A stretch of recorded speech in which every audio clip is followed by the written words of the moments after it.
Welcome in, ladies and gentlemen, boys and girls. RFK Refugees Podcast. Ted here, John here. We are two very, very exhausted co-hosts. Me coming back from a trip to Florida, to Orlando. John getting out. Just had a week, just a crazy weekend. Crazy weekend all around. Two very exhausted co-hosts. Can you see it? Can you see it in my face? My regime in the last couple of days, I don't think I've been using the toner. I think it's just a mess. So we're just getting through it this time, guys. For you guys, we're making it happen. We're making it happen because we got a lot of important things to talk about. We got a lot of important things to talk about. And I guess I don't know if we should just jump right into it or if we should. Usually I ask, "Hey, how's your weekend, John?" It was crazy. It was my anniversary, and other than that, it was crazy. Additionally, on top of that, so it was. You had an interesting weekend. Yes, I did, and it is relevant to the show. It is directly relevant to what we're going to talk about today. So the Kickers played while you were down there as well, too, right? They did. They got a victory, so that was good to follow. They have a match on Wednesday. They got the makeup match for the Henny Derby at home, so I'm going to go check that out on Wednesday to kind of cleanse my palate of Orlando and in the Orlando game. Yes, but I got to travel down to the game. I spent some time with family in Jacksonville. They live out there, and so I got to see the beach probably one last time before the winter consumes us all. So that was enjoyable. It was fun, great to see them. Then of course went to Orlando, saw my friend Josie, was my best man at my wedding. So it was good to see him and got to hang out at the game. It was a lot of fun.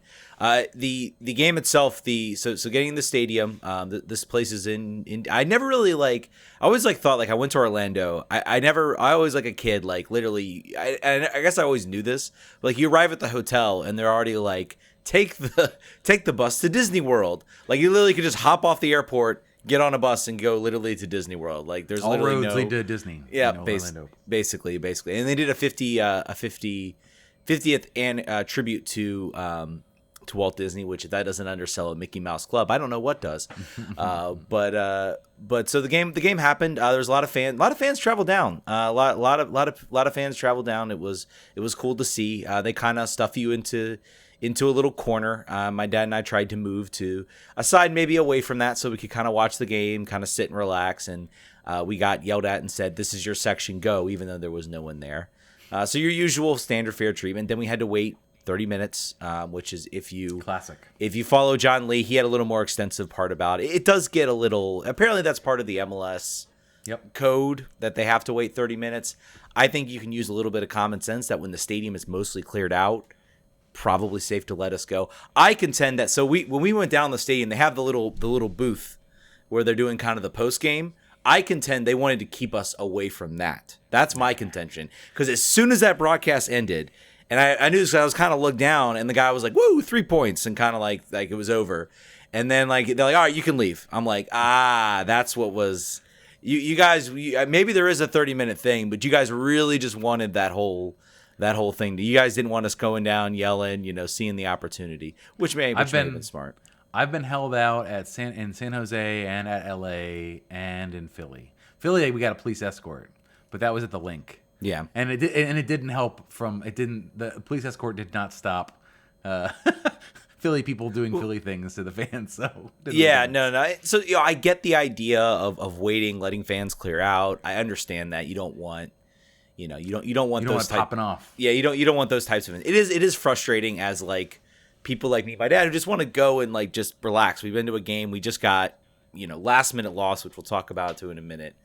And say what would happen. Well, there's some security guards and police that would kind of force you. I think force you. I'm not sure if they could actually do much. I don't think they would want to try to do much, but I'm not sure what the repercussions would be. But they pretty much block you from trying to leave. So, but you don't want to mess with it. It's not worth it. You just sit there. Still very, very nice. Orlando's got a really nice stadium. It's got a full roof, obviously. Very jealous of that. Except on the little corners are the only places that are exposed. But still a really nice stadium. I guess I didn't get. We kind of got there right at game time. And usually in away games, I don't really want to peruse around the stadium and walk around in my other jersey, particularly towards the supporters end. But other than that, fun experience. Disappointing game. Obviously, seeing Gressel's goal was cool. That was the one big road trip. I don't know if I'll get any more this season. I know we got a couple road games coming up, but I don't know if I'll be able to make those. So I'm waiting for West Coast games next year. That's what I want. I want to be like, oh, I need to go to San Jose again, my place that I love to go. It's for DC United. I could have gone to Philly or New York, but I gotta go to. Those are also Left Coast Legion out there is fun. Shout out to if any of them. I'm not sure if anybody was listening to the show, but big fan of them. It was always fun while I was living out there to go, particularly when you live out there and it's like there's not a lot of DC United content to be found, and then you're like, oh look, 25 of my new closest best friends that are supporting DC United. So traveling's the best. I can't wait to do it more next year. Yeah. Hopefully COVID we get some more West Coast trips. I guess the only one we had was San Jose. Now the fun stuff's over. Now we got to talk the not so fun stuff, though. I think this has been probably from a pure. I guess like I woke up this morning, so I woke up kind of getting ready for my trip on Thursday. Saw the story, kind of read it, and then I pinged you guys, and I'm like, holy crap, have you guys read this? And you're like, what? So I literally sent you all the link. You read it. My brain melted. Yeah, it is. This is probably, and this is not only just broken through, I guess, in the realm of women's sports or local, DC sports. Like the Spirit, what happened with the Spirit, what was still terrible and bad and awful in a lot of ways, had maybe a little bit, maybe got a mention, maybe it got a little blurb down there in the bottom. What happened is sort of this. What happened with Paul Riley and sort of the story that came out was nothing short of a bombshell. Great reporting from Meg Lindenham, and I'm so sorry I cannot remember the other person who wrote the article. I think it's Sarah somebody, and I apologize for that. I should have had that down. Producer Brian will take care of that. Yeah, producer Brian will take care of that. Make sure we mention them because we definitely want to mention them.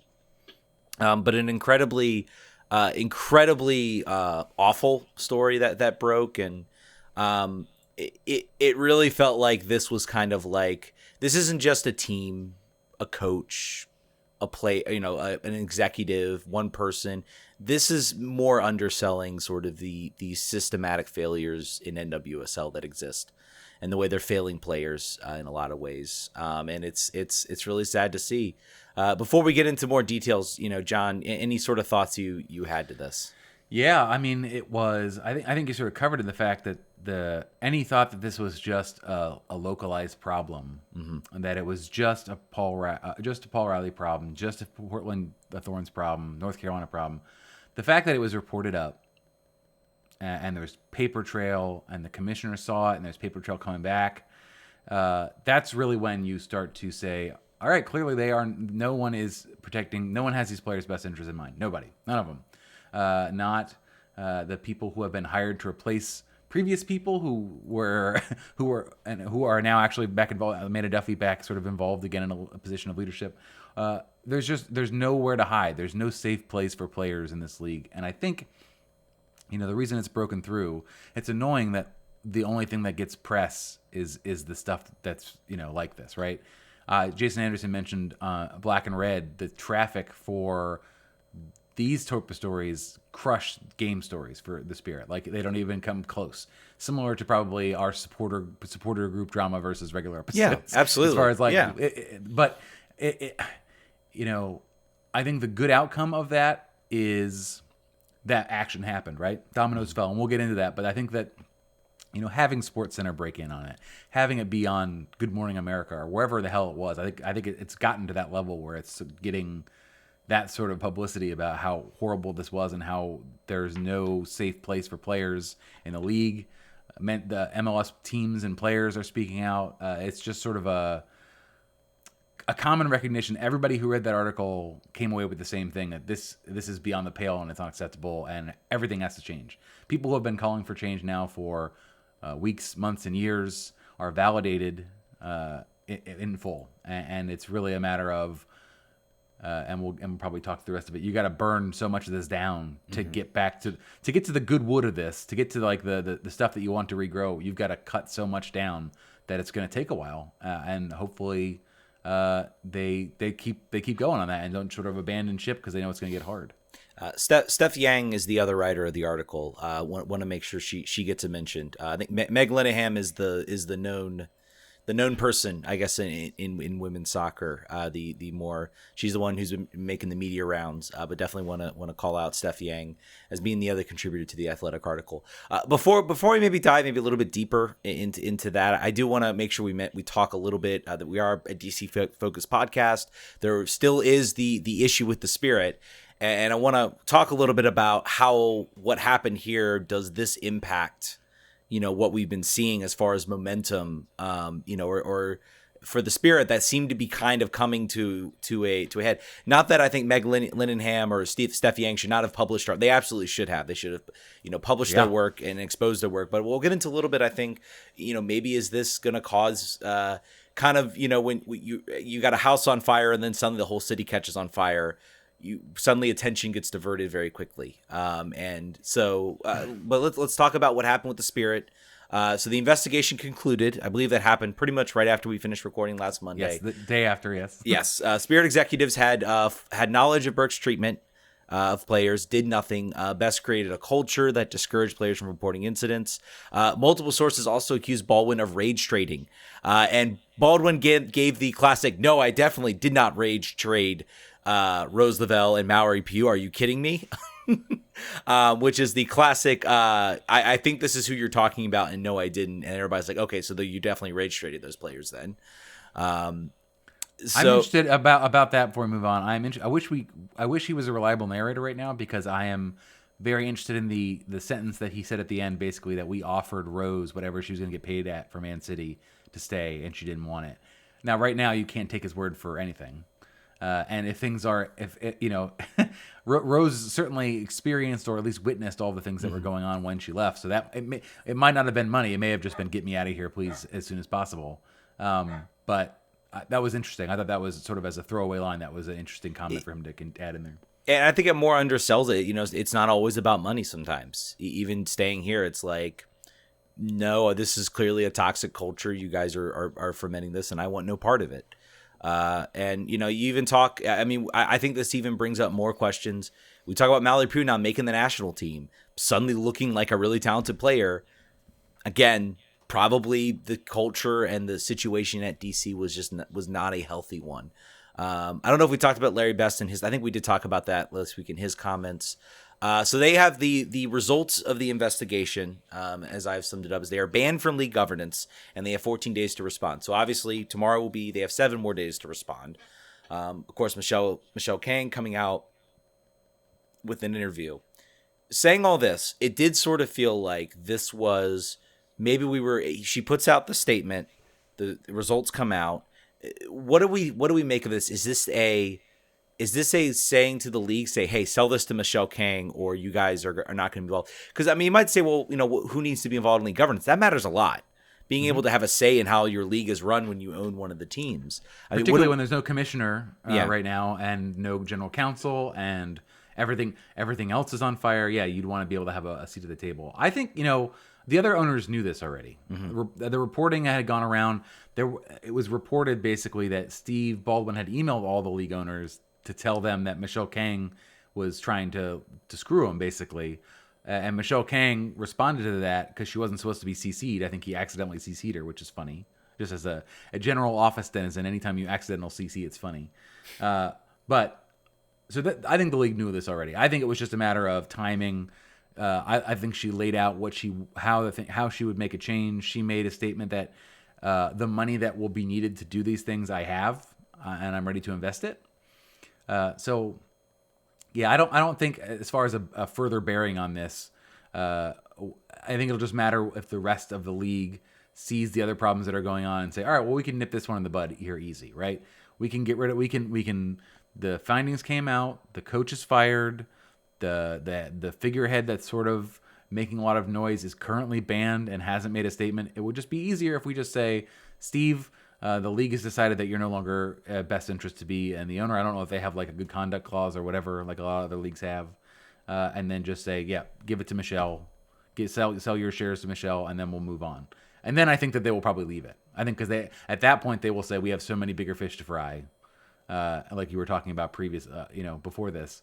I'm not sure how much the NWSL is going to stay focused on. They're going to say we did it. We had our findings. We released our report. We want the owner to change. Once the owner changes, that's it. Good luck. Go forth. We have other problems. Yeah. You think that's probably the way it'll be? I mean, that's what I kind of thought was what we were heading towards. And then we, of course, had what happened with the Paul Riley story. And I do wonder, does that maybe divert attention where suddenly either this switches away? I don't know if it does. And also we should mention too, a certain perspective, Steve Kaplan, DC United owner, took a picture in front of the sell the team Steve banner, which was pretty interesting in a lot of ways. I don't know. I want to hope. My biggest thought with this is my concern was that this might like almost create like a distraction. Well, where Steve Baldwin's like, look, it's all bad. So why are we being punished? Look, why aren't the Portland owners getting the same treatment? They enabled this person to abuse for years. Two teams have done this now, where they enabled this person. So that is maybe one thought I have about this, because it seems like definitely, and we'll get into more of this a little bit, because a lot of people calling for Gavin Wilkinson to be let go, and I think they're right, because there's some clear enabling that went on here. You don't just have one person getting away with this. You have people that sort of allow this to happen, that do not take allegations seriously, that kind of brush it under the rug, that kind of separate somebody from a contract or dismiss them, but don't really say why. Oh, they're pursuing other interests. Did you see Merritt Paulson's statement along those same lines that came out today? I did not see his statement. So I mean, it's every day there's a new statement, right? So many people have screwed up. It is basically like Notes app apocalypse. Yep. Like everybody has got something to say about how they've screwed up and how they need to get better. But Merritt Paulson basically was like, yeah, we only had one complaint. We fielded the complaint. We saw it have merit, and we got rid of him. The mistake we made was not saying that and letting him have that out. And then he was basically like, "I'm sorry, we shouldn't have done that." Unfortunately, it enabled him to get another job. Yep. And so somebody else tweeted about this too. Like, they said the way this league has handled these issues in the past was so slow and deliberative. The book on Paul Riley must have been so heavy and so clear that they had no fear of being sued, because they fired his ass. They banned him from any contact with the league. They banned him. The USSF banned him. He can't go in any facility with any player for the foreseeable future. So look how Richie Burke got handled, and look how Paul Riley got handled. So that was obvious that the team knew. They went through a thing. The league knew. All of those things were just certain, and they just didn't see the light of day. And then they did, and then like, whoop, let's move. So yeah, I wonder how many other things there are like that with a league that has consistently sort of kept the findings of their reports close to their vest. Even the Spirit. I mean, in the case of Paul Riley, I mean, this extended well beyond NWSL. This extended to the WPS. To, I think, an amateur team I think he ran in Rhode Island. I mean, this is something that has extended far beyond the just NWSL. This is a systemic issue that exists, I think, in women's soccer in general. And we've had issues like this in the past. Dan Borislaw, I remember someone even wrote, I think in Molly Holly Clancy's article, there was a piece that was about how Dan Borislaw wanted the players to call him daddy. Yeah. Just grimy stuff. I mean, this is made stuff. my skin crawl. Yeah, I know. It's it's just so bad and so grimy, and It really underscores, I think, a larger issue in women's soccer and how these people get jobs, and even remember when I think the 15-year-old, I can't remember her name, Olivia Moultrie was trying to get into the league, and the league was standing very, very firm on the idea, no, we do not want to do this. Seeing all of this makes you wonder, was that one of the reasons why, was because they knew they had such a huge problem. And I guarantee you, Paul Riley, Larry Best, Richie Burke, I mean, these are not the only people that exist out there in this league. I would not be surprised if there was somebody who maybe not able to wield as much power as Paul Riley is. And that seems to be very much an issue, is the power dynamic here, that he was able to sort of use that to manipulate these people. I don't know. I think I kind of read this and I kind of thought, like, this almost, what he was doing felt criminal. But I mean, in reality, I don't know if there's much of a criminal case you can bring here, but what he was doing felt criminal. It felt like it should be a crime. It was so bad.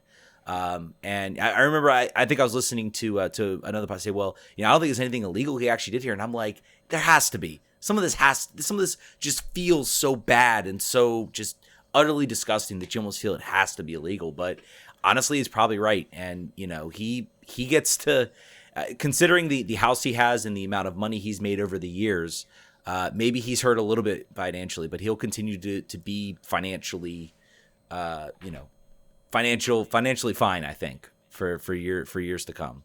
Yeah, and that's not all that happened, right? I think there's also some other elements we want to make sure. There were no NWSL games this week. Mm-hmm. So I think it sounds like the players wanted to do this. They got in contact with the league and they came to an agreement that there would be no games this weekend. I think the league also knew that. I'm not sure if the NWSLPA told them we're not going on the field, so y'all can figure it out, or if it was actually sort of a reached upon conclusion. But very soon after that, I think maybe, was it one day? I don't have the timeline here, but Lisa Baird resigns as the commissioner. And I think you have here the language. The NWSL Board of Governors today announced after her firing, or resignation rather, not her firing.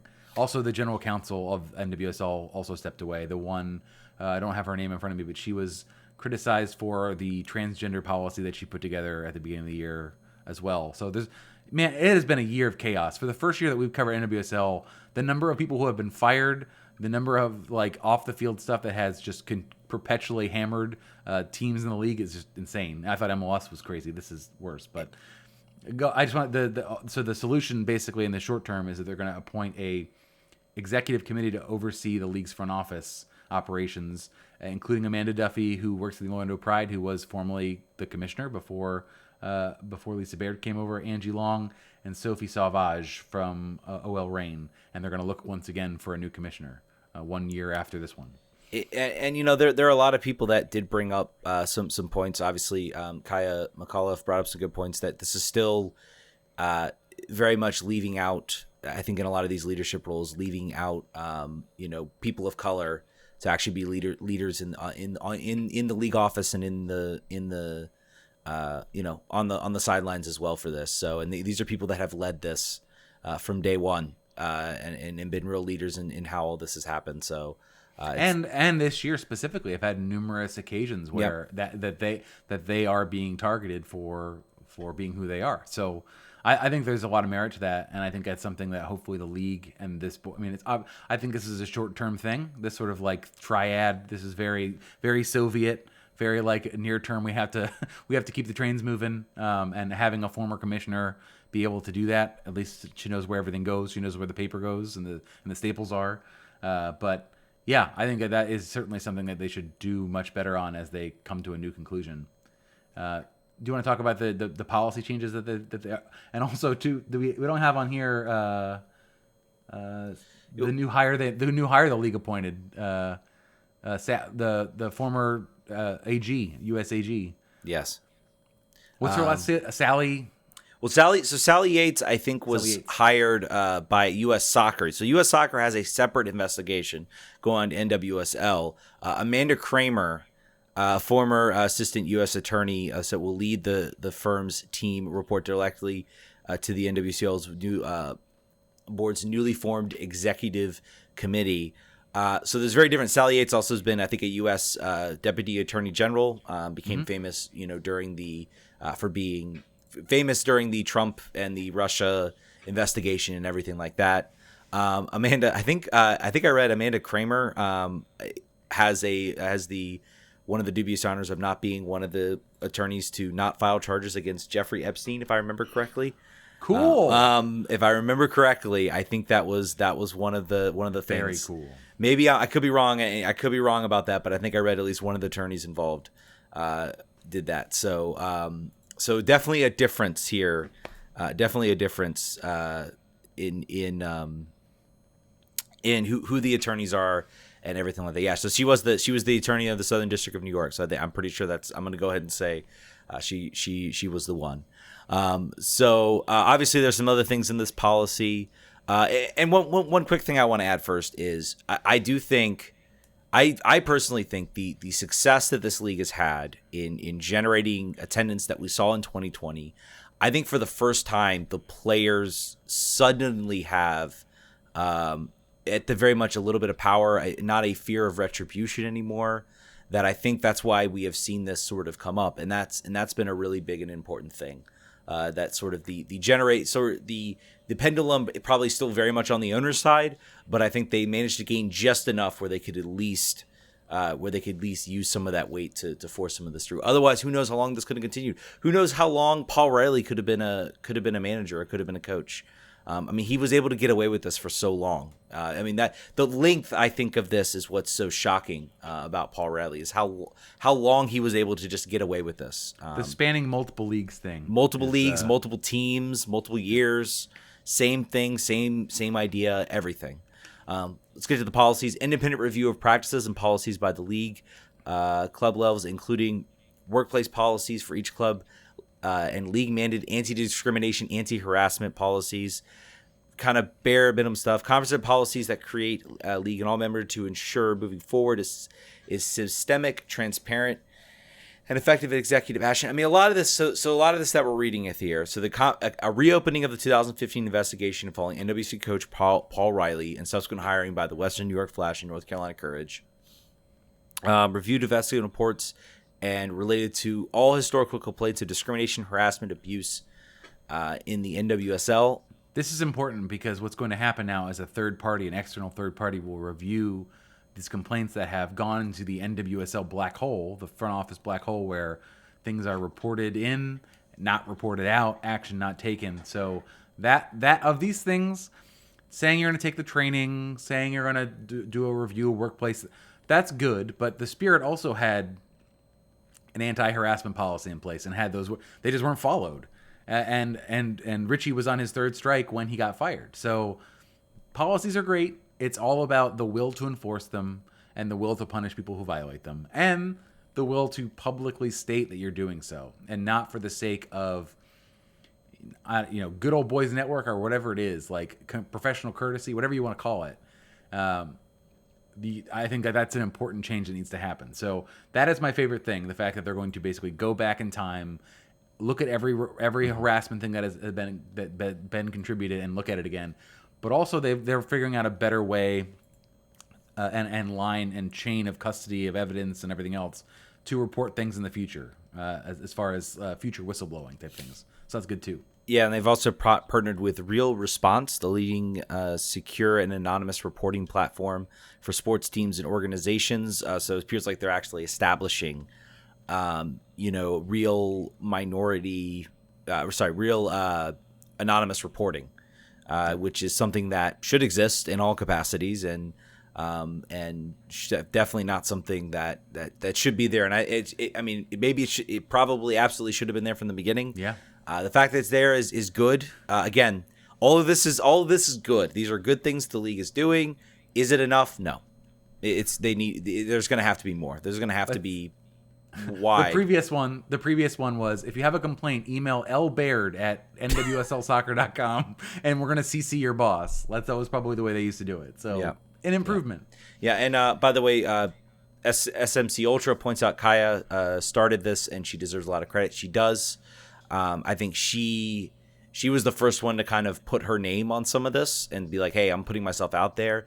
And I think that led a lot of others. And I think the support that she got from fans around the league and other people also pushed others to come and start to speak out and to really try to make a change. And I don't want to valorize Alex Morgan for doing too much, But I do think the fact that someone who has a lot of clout and really and sort of her having the email receipts and providing sort of using her star power to direct things in the right way and to sort of say like I think that helped. I think that helped take it the next step. Like obviously her name being in the story, but also being like, not only did you know, here's the response you sent us and how tone deaf it was. I think that might have been the nail in the coffin for Lisa Baird, honestly. Yeah, I think that was it. That was the final straw. It was you knew this existed and you did not take action. And I think that was it. I think before she would have probably have weathered this if that didn't come out, because it would have said, well, you weren't here. You have plausible deniability that you knew. Now there's no doubt. You had it in your email inbox. You respond in the most crass, I think pretty crass way possible. It was just not a good look in the response to the email. I think it was like a thank you and have a good day, something like that. Or basically, yeah. We look forward to working with you again in the future. Yeah. Not a good way to respond. So she is gone. She handed a resignation. Probably was. I'm sure she saw the writing on the wall, or she was correctly told either resign or we'll fire you. One of the two. How do you want this to go down? They chose the resignation. Now the question is, what happens from here? There are people that say burn it all down, fold the league. Where do we stand on all this? I mean, for lack of I have a tough time being like, burn it all down, fold the league, because I'm like, the league. This feels like a transformative moment. Maybe, I don't know if you change the name. Maybe you come up with your own. You try to separate yourself.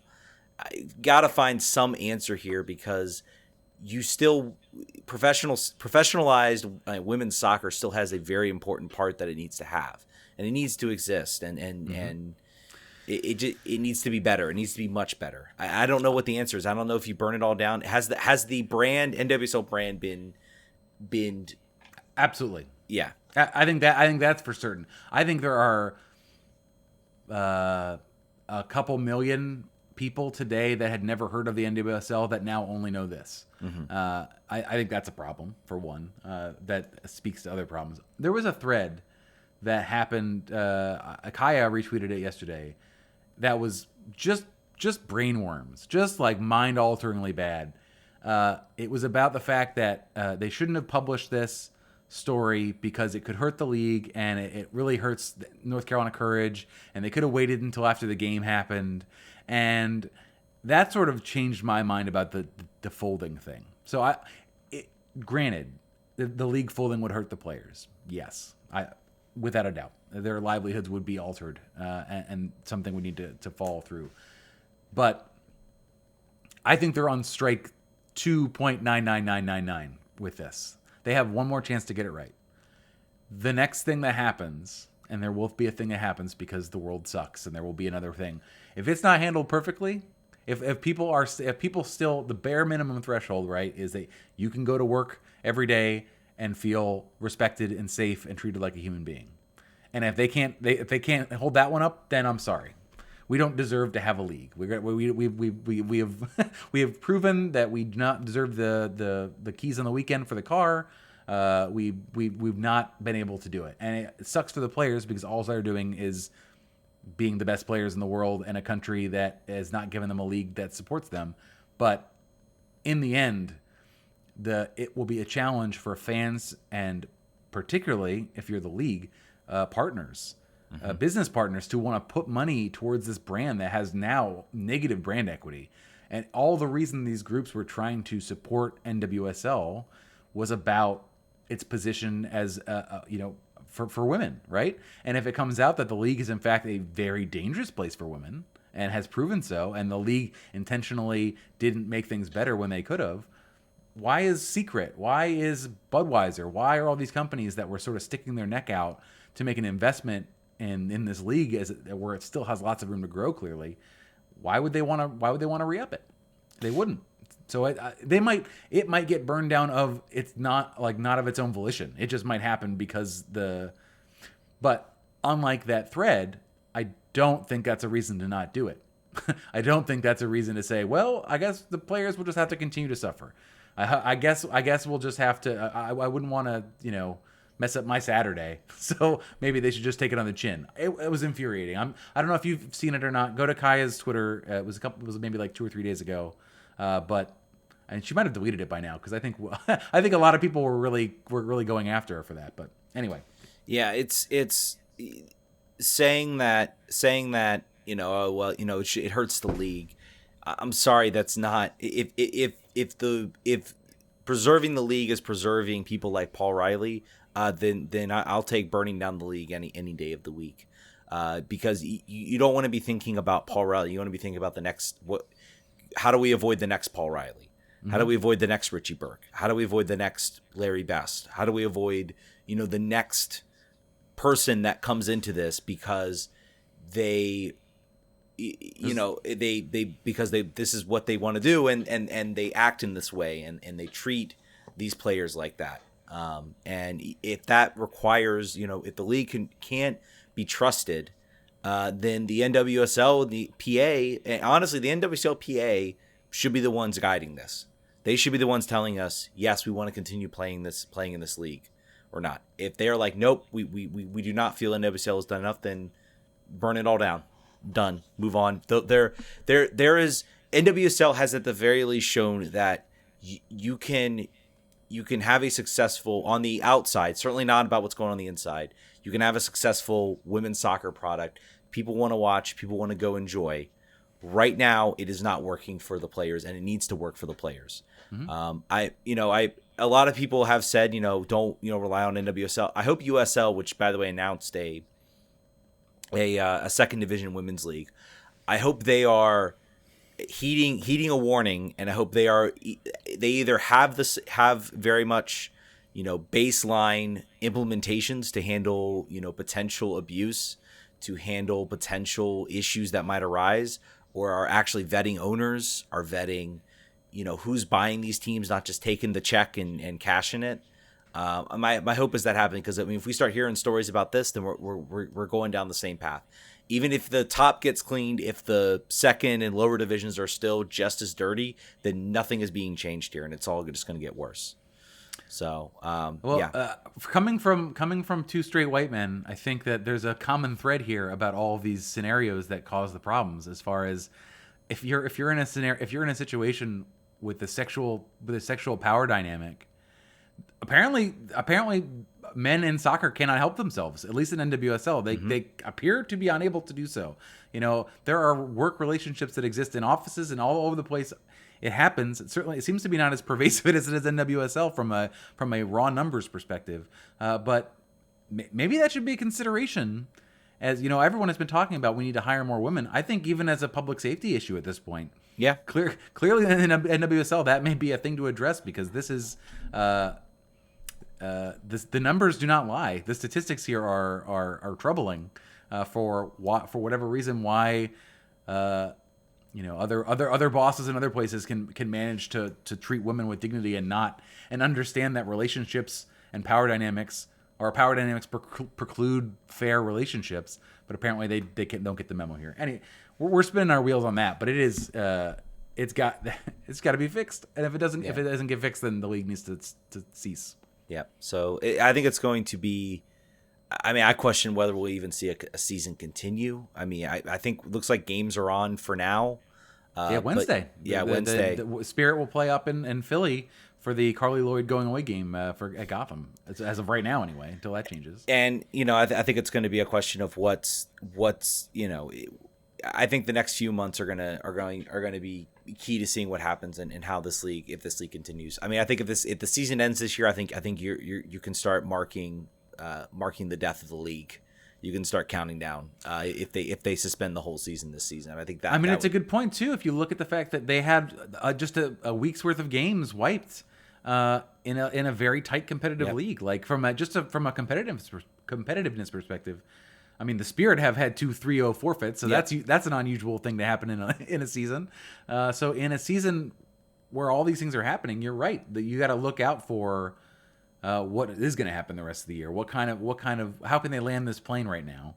Yeah, I hope they can, because that's what the fans want to see. They'd like to see the games. It's just a matter of, can it be done in a way that players feel confident and want to go out there and risk their livelihoods for a league that is not protecting them, or coaches that are assaulting them. Yeah. And it's just, I mean, I think about where we started at the beginning of the year, and John, you and I, we were so excited to cover this team. Yep. And the media and everything has been so open. So it just makes me sick that, we're sitting here in September and we're seeing what's happening with the league, with teams, with everything that's been going on so far. It's just been terrible.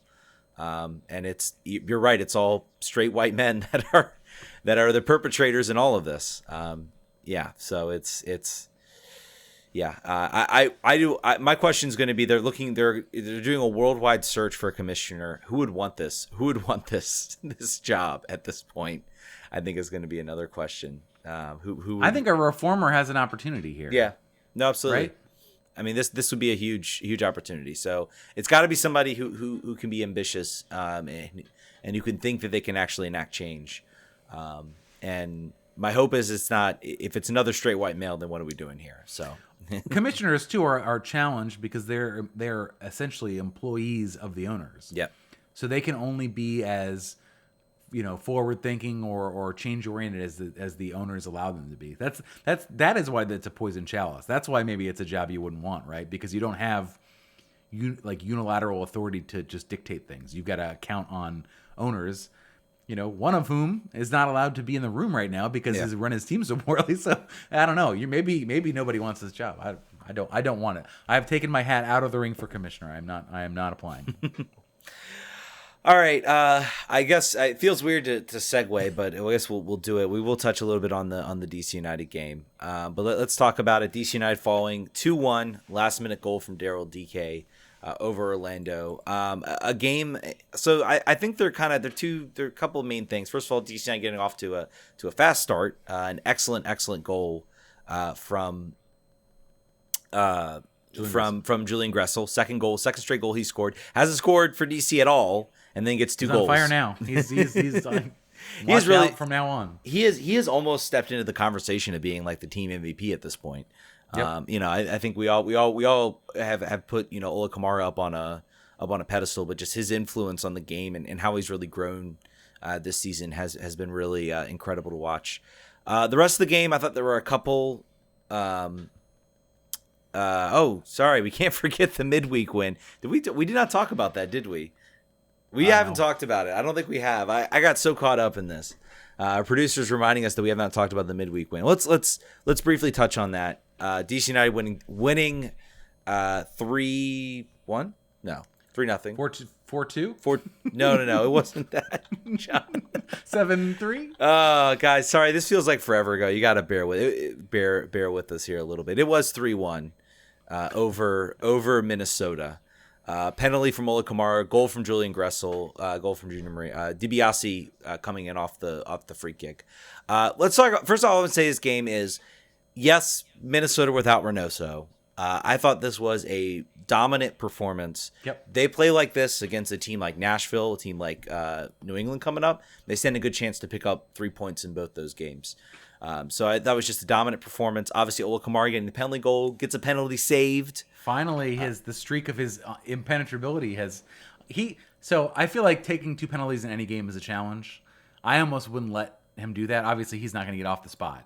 Yeah. But second penalties are always a challenge because the goalkeeper from Minnesota was finally like, I could just wait. He's gonna do his hesitation. I could just wait, and then he pushes the ball maybe 6 feet left of the middle, not really putting it towards the corner. He hasn't had to really. Basically, every time he's been able to draw first movement and just push it away from the diving goalkeeper. Finally, he caught up a little bit to it. Yeah, well, I think so. So there was one moment, I forget which game where he got 2 penalties and he made both. And the same thing happened. First one, keeper dived, he just rolled it to the left. Then the keeper didn't dive, but I think he was able to get underneath it a little bit better and put some more pace on it, that even though the keeper guessed the direct way, it was out of his reach. I think it was the Chicago game, if I remember correctly. So I mean, that still something that could potentially happen. But I thought his again, it was just this game was over. This game wasn't close, even when it was 2-1. The only thing I was nervous about was like some fluky, breakaway goal. But other than that, I knew the team had plenty of chances. Roberto, I think, at least had a couple. Just an absolutely dominating performance from DC. I don't think there's much call more. Off for offside. I would say the things to point out that Junior Moreno scoring his first goal for the team is funny on a deflection. His behavior after the goal, he was sort of just like, I don't know what to do with my hands. I don't really do this very often. And then I think the rest of his team are like, you celebrate, man. You don't ever do this. Take an opportunity. Normally, it's funny that his first goal comes from actually placing the ball instead of attempting to rocket it from outside the 18. How about that? Donovan Pines looked. If that was Losada, he's a genius for being like, hey, instead of try placing it and see what happens.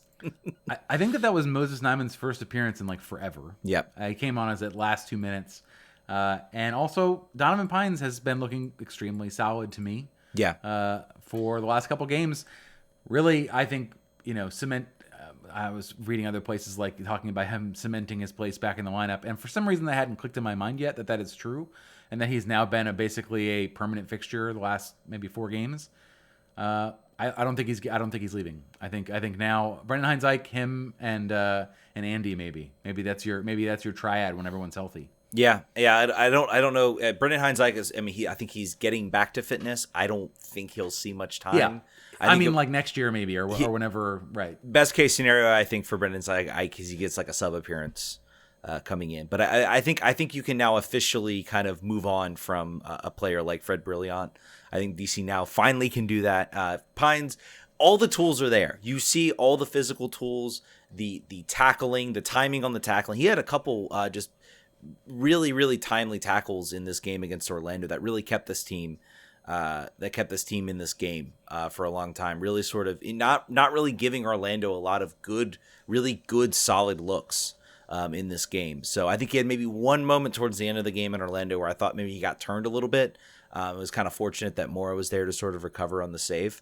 But overall, just to put a cap on this game, I thought, Ariel I thought was also really good. Obviously has the goal, maybe half a step offside. I think he is riding really high into that qualifying. I'm just hoping everybody stays healthy. It can't have any injuries whatsoever to anybody. DC finally feels like enters a 2-week break with no injuries. I think someone was saying on the Orlando game there were injuries. Like I didn't see any. I saw guys maybe that were just. I think they had kind of run out of gas because this was like their third game. One player I thought that maybe struggled a little bit. I thought he was pretty good in the Minnesota game. I thought he was okay, maybe not as strong in the Orlando game. Was Yordi Reyna. I thought he did not have sort of the same impact. I thought obviously I think Edison Flores had a better game than Yordi Reyna. Still not, again, we have higher expectations for him. Right. He did have, I think, one nice play where he played a ball kind of central. And I thought he was I thought in that second half, while DC were not perfect, they looked a lot more active against Orlando and sort of pushing the game and trying to get that goal. And I thought maybe with some better finishing from Roberta and some other more timely finishing, they could have maybe gotten a goal and maybe left that game with a point instead of coming up just short. What do we think of Losada's approach in the Orlando game? It was a defensive type approach. I saw some criticism of that from some people. It almost worked. Yeah, it almost worked. It did really almost work. And I guess, so I wanted to do some math. Like I really wanted to do some math of like, because this team has like more wins than anybody else, but also more losses than anybody else. Well, that was as advertised, right? Like that's Yeah. what we were told. Yeah. If you ain't first, you're last with Hernan Losada, and by last I mean you lost. Most losses among the playoff teams right now, like for a record, like Atlanta are 10-9-9 right now, and we are 12-12-4. So just an unbelievable amount of losses. Looks like we have Eric on the line who wants to call and kind of rest this DC segment. So go ahead, Eric. Welcome to the show. You want to talk about Pines and Reyna, so shoot.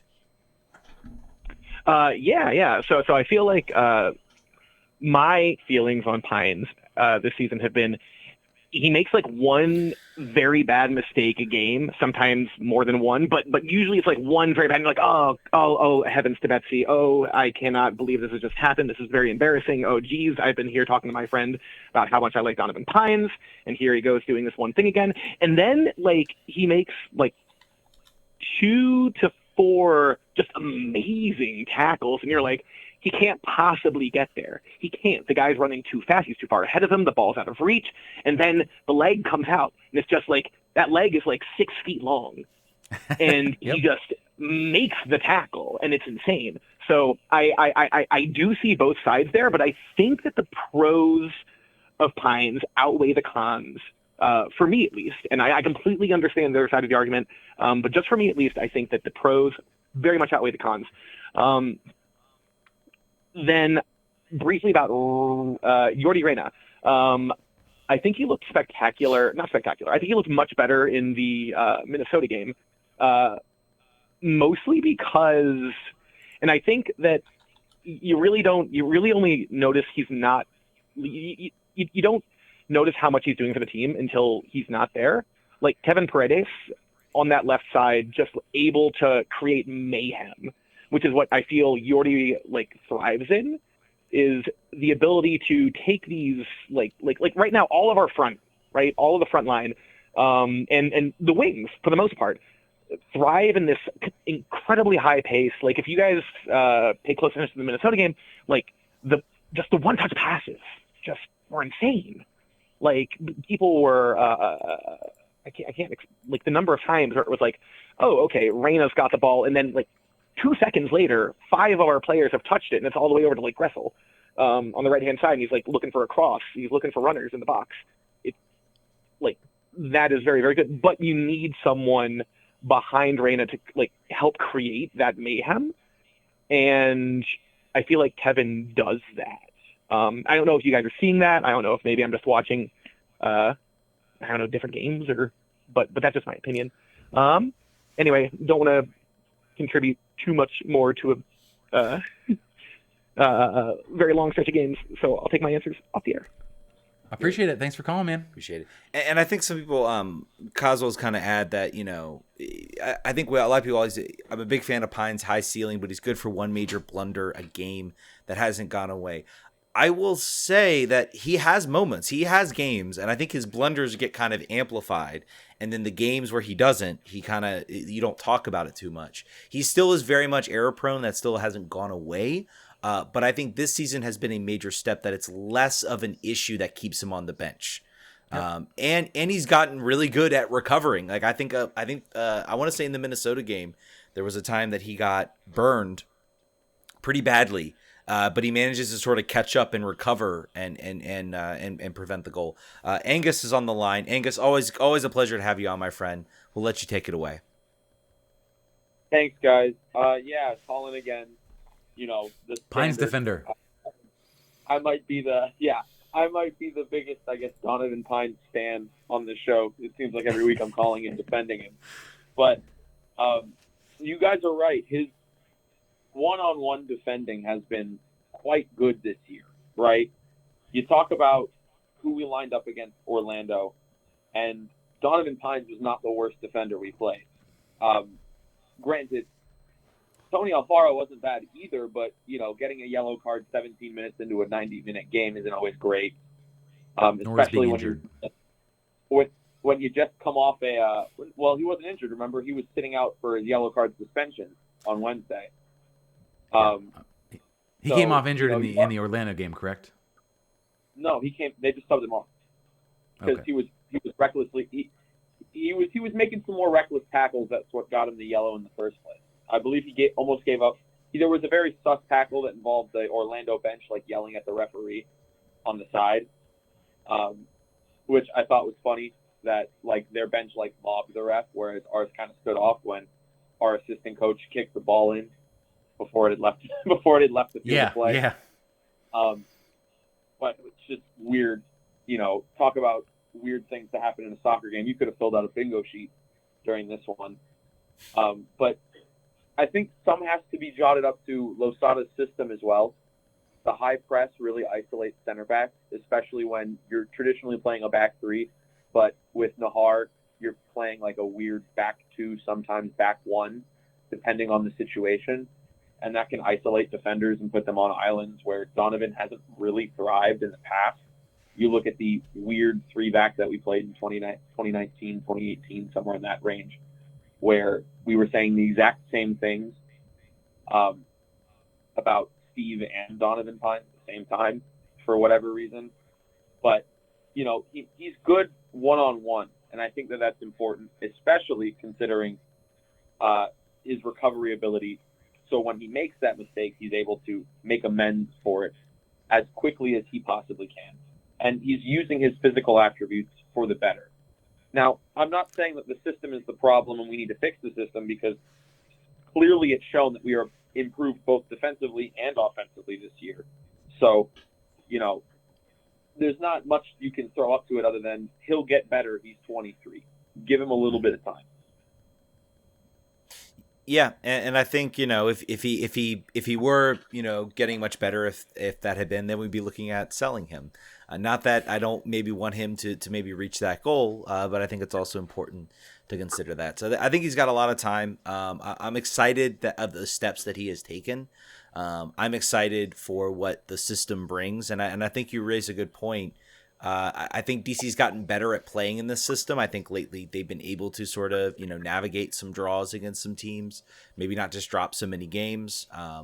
And I think it's going to be important to next season to how can we grow that? How can we continue to sort of grow? Because we've watched this team, several times, and I almost get PTSD when I think about how next year we're going to be better. And I'm like, but that's what I said so many years and it never happened. So I'm having to catch myself a bit. Hernan coming out with the sort of like on the road we're trying to win vibe. Maybe not. Maybe let's say against teams that are above us in the standings, let's just go for the draw. Let's try the Orlando method. Have that tool in the bag. We don't want to at the end of the year be the team with one draw or two draws somehow and a whole bunch of points lost from a winning position due to not being able to do game management. I think there's a middle position. Clearly, the goal for Hernan was to not be Ben Olsen and not to have that vibe follow him, and he didn't really care about what that meant from a results perspective as much, as long as it was he promised a change and he delivered a change. But I think I'd like to have that club in the bag too next year, or maybe even later this year. He said it himself. This year is an identity year, right? Playoffs was like the super goal if you were to like rank them like that. Like playoffs would have been the S tier result for a season that was supposed to identify how DC was going to play in the coming 2 to 3 years that are remaining on his contract after this one. 2.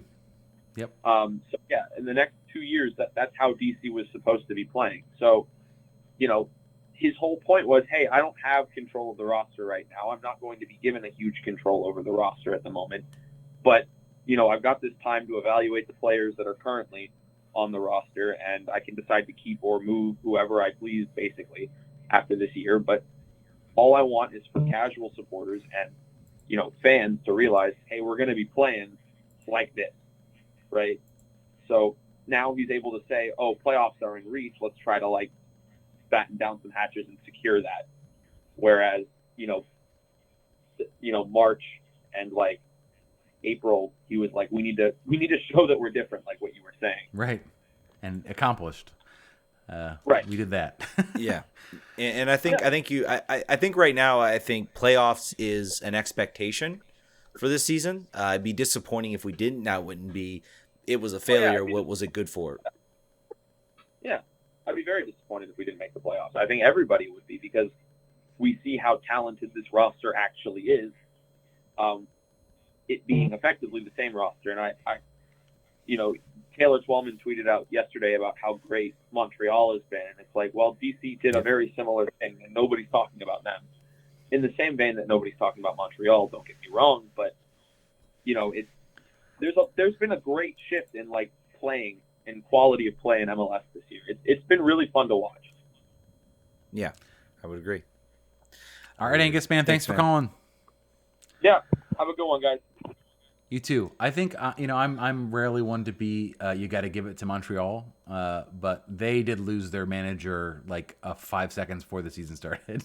So as far as like overcoming expectations, I think they did a little bit even better than we did. If you look, I forget who posted it. Somebody posted sort of like the preseason. I think it was Angus. I think, or it was the Angus or DCU Soccer posted. I think it was MLS. it's posting sort of everybody except for Charlie Davies having us at 9th. Everybody else having us like 13th or 14th.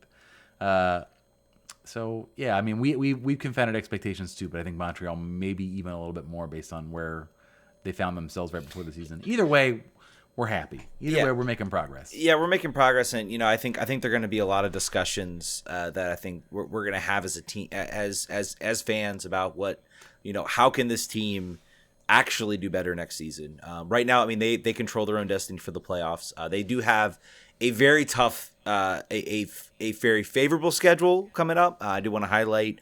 Obviously, we have the home against Nashville, home against New England, 2 very, very tough home games. Yep. So and better home than on the road for those 2 games, though. Better at home than on the road. Absolutely, still very, very tough.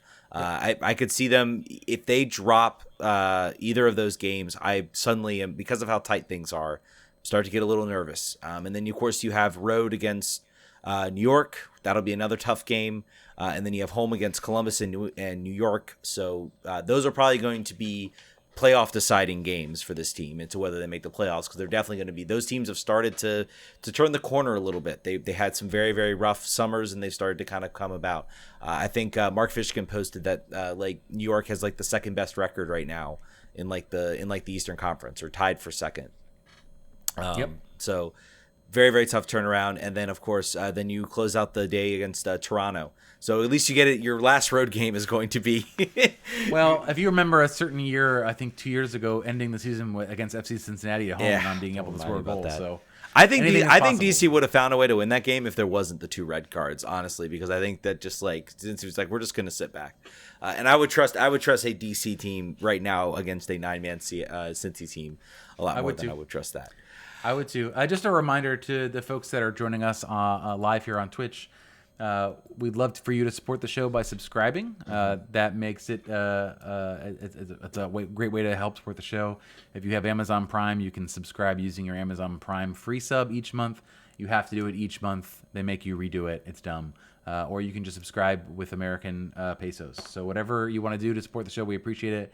And if we love doing the live show. I think that's maybe a differentiator for us, is having this opportunity really to hear from listeners and other DC United fans on the day what they think about how things are going. So we love doing the live show, and the support helps make it possible. Yep. So call in. We love Angus. We love Angus. We love Eric calling in. They're kind of our regular callers. But if you have a thought on the team, you have a thought on anything, feel free to call in. All right, folks. If someone can call and utter first-time caller, long-time listener, I will send you a sticker, as long as it's true. So that's a challenge to you guys. Free sticker, if you can do that. All right, folks. I think that's going to do it for the show. Thank you guys so much for listening. We will be back next Monday. I don't think we're taking a break this time for the break. Nope. We got U.S. Men's World Cup qualifying, so we get U.S. Men's National Team Twitter. Oh, joy. So definitely check that out, guys. Thanks so much for listening. We will catch you guys next week. Vamos. Vamos.